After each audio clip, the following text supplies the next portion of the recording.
మంగ తయారీకి 50 సంవత్సరాలు. తన ఆరోగ్యం బాగాలేక హాస్పిటల్లో జాయిన్ అయింది. సీరియస్ పరిస్థితి అన్నమాట. చావు బతుకు మధ్యలో ఉంటే దేవుడు కనిపించాడు. అమ్మా, నువ్వేం బాధపడద్దు, నీకు 30 సంవత్సరాల ఆయుష్ని పొడిగించానని దేవుడు చెప్పి వెళ్ళిపోయాడు. సో ఆ మంగ తయారీకి హాస్పిటల్లో ట్రీట్మెంట్ జరుగుతూ ఉంది. ఇక ఆరోగ్యం కొంచెం కుదుట పడింది.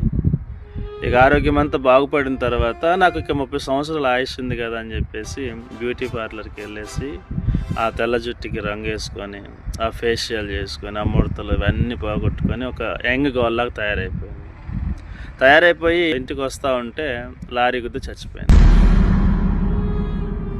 మళ్ళీ దేవుడి దగ్గరికి వెళ్ళి, ఏంది దేవుడా, నాకు 30 సంవత్సరాలు ఆయుష్ ఇచ్చానన్నావు కదా, మరి అప్పుడే చంపేసేవి ఏంటి అంటే దేవుడు అన్నాడంట, నీ మేకప్ తగలయ్యా, నేను నిన్ను గుర్తుపట్టలేదు అన్నాడట.